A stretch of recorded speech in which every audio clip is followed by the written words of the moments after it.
Hang on, Jeanette. I swear I'll get you out of here. That familiar voice snapped me back to reality and made me break out in a cold sweat. I opened my eyes just in time to see the burnt wooden door, warped from the flames, crash down, missing my face by inches. Terrified, I pulled my mother-in-law, Phyllis Mason, back into the bedroom. Don't open the windows, Phyllis. That'll just make the fire worse, I said.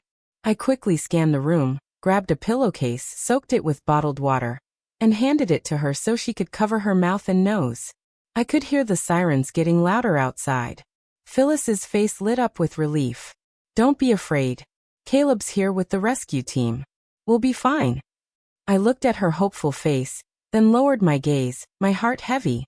I had no clue how to tell her that one day, Caleb Holt would end up killing her granddaughter for the woman he truly loved. The fire raged on, and the heat inside was unbearable. The tiles beneath our feet were almost too hot to stand on. I managed to get Phyllis to a safer spot when I heard Caleb's voice from the other side of the door. Bree, are you in there? Don't worry. I'm here to get you out. The door crashed open with a loud bang. The fiery red flames blocked my view, but I could hear Brianna Jones crying. I'm on the balcony, Kay. Help me. I'm so scared. Everyone follow me. Stop wasting time searching. Follow me straight to the balcony to rescue her. As soon as Phyllis heard that, she clutched her chest and started gasping. Caleb. That brat. How could he? She didn't finish her sentence before her eyes rolled back, and she collapsed from anger and fear. Through the thick flames, I saw Caleb holding Brianna in his arms, carrying her out. The whole place was burning, and the tears in my eyes vanished as soon as they hit the air. I bit my tongue to keep from screaming for help. I didn't owe Caleb anything anymore, not in this lifetime. He left with Brianna. I quickly covered my mouth and nose, struggling to hoist Phyllis onto my back. It took everything I had, and my stomach twisted with pain as I tried to keep myself from collapsing. Caleb's child was inside me, and his mother was on my back. I stood there, surrounded by flames, hearing their voices echo in the distance. Is anyone else in the house, Bree? No, Kay. Jeanette said she was pregnant and too fragile to deal with anything. We had a small argument. Then she locked me in and set the place on fire before running off. That evil woman. The second I get my hands on her, she's going to pay. My legs gave out, and I nearly collapsed. Just then another voice spoke up. I heard something from the bedroom, Caleb. Someone might be in there. What if Jeanette? Bree already said that Jeanette started the fire. Caleb cut in. She wouldn't stick around. Now let's go. Bree's always struggled with her health. We need to get her to the hospital now. The pain in my stomach hit so hard that it felt like I almost bit my tongue off. I fought to push through the burning heat. Just then Phyllis stirred on my back, coughing from the smoke. She clung to me and shouted at the top of her lungs, Caleb, your wife and kid are stuck in here. Who the hell do you think you're sending to the hospital? I paused, straining to hear anything from outside. But all I heard was silence. Caleb was long gone. The fire had warped the wardrobe. It crashed down, blocking our only way out. My hands were shaking as I poured the last of the water onto the towel and handed it to Phyllis. She looked at me, tears streaming down her face. She opened her mouth to say something, but then we heard the sirens again from downstairs, just like when the rescue team showed up earlier. Caleb must have taken off with Brianna. The fire was getting worse by the second, and all I could think was that we were probably done for. Phyllis coughed a few more times, then went silent on my back. The fire was creeping closer and starting to singe my clothes. Then I heard someone shout from outside, Jeanette, the security guard says he didn't see you leave the building. Are you still in there? I couldn't hold the tears back anymore and shouted as loud as I could. A moment later, someone charged through the flames with a fire extinguisher. I couldn't hang on any longer and passed out right there. When I came to, Phyllis and I were safe outside the building. Our rescuer was Caleb's co-worker, Samuel Jacobs. His face was covered in soot, and when he saw I was awake, he gave me a weak smile. I knew I heard voices in there, Jeanette, but Brianna kept saying no one was left. He barely managed to say those words before he collapsed. Panicked bystanders quickly called an ambulance for the three of us. Thankfully, none of us were seriously hurt. But Phyllis had some ongoing health problems, and Samuel had inhaled a dangerous amount of smoke, so they were both out cold. When Caleb heard what happened, he rushed to the hospital. The second he saw me, he brushed past the nurses and stormed over to me, slapping me hard across the face. "You shameless woman. How could you be so heartless? Why did you try to kill Bree?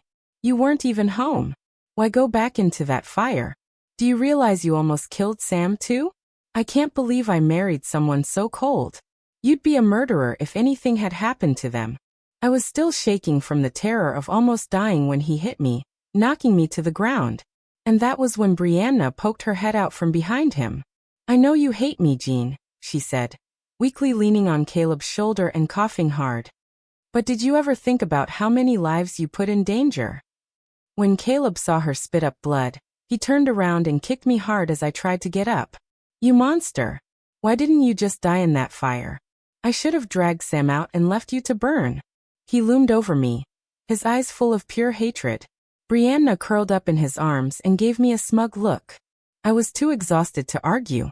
Blood was pooling beneath me, and the pain was so intense that I could barely manage to whisper, "Doctor.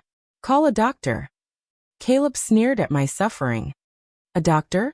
Did you ever think that if you'd killed them, they wouldn't have had a chance to call one for themselves?" I stared at him, tears stinging my eyes. He was over the moon about our baby before Brianna showed up. He'd even set up a nursery and picked out a name, Janet Holt. Caleb always said giving our kid his last name, and a name close to mine would be the best gift of all. But now, as blood poured from me, he just turned away and covered Brianna's eyes. "That's gross. I don't want you to see that." I woke up and found myself in a ward. The nurse saw I was awake and deliberately threw the medicine bottle into the trash with a loud clink. Her voice was dripping with sarcasm as she said, "You really are a tough one. After all the harm you caused, the only thing you lost was your baby. Guess you're lucky." My throat felt like it was burning, and I couldn't get a word out. All I could do was swallow her insults in silence. Suddenly, the nurse slammed the door open with a loud bang and shouted to the people outside, "The suspect's awake.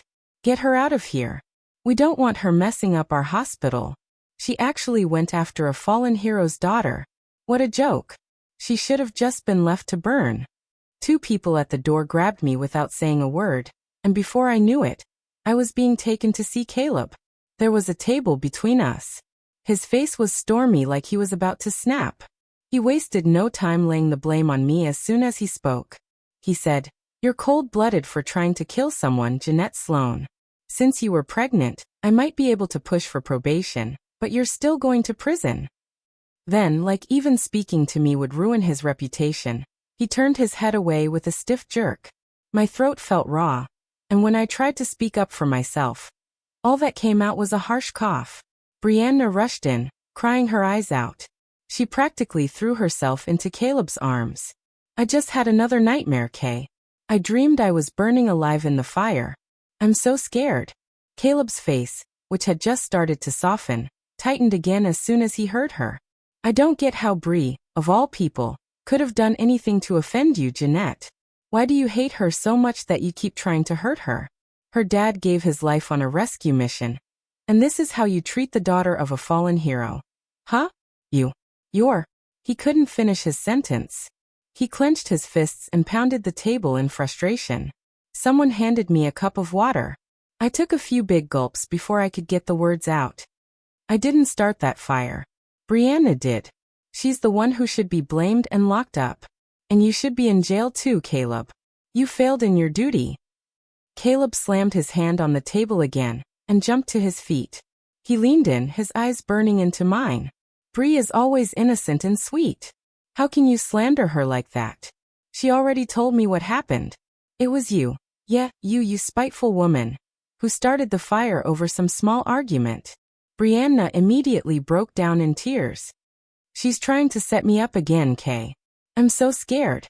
All I ever wanted was to be your friend. Is that really such a crime? Why won't you just stop trying to kill me, Jean?" She lunged at me, grabbing my arm and shaking it. I pulled away in disgust, and as soon as I did, she collapsed backward and screamed, "Kay, help." She pushed me.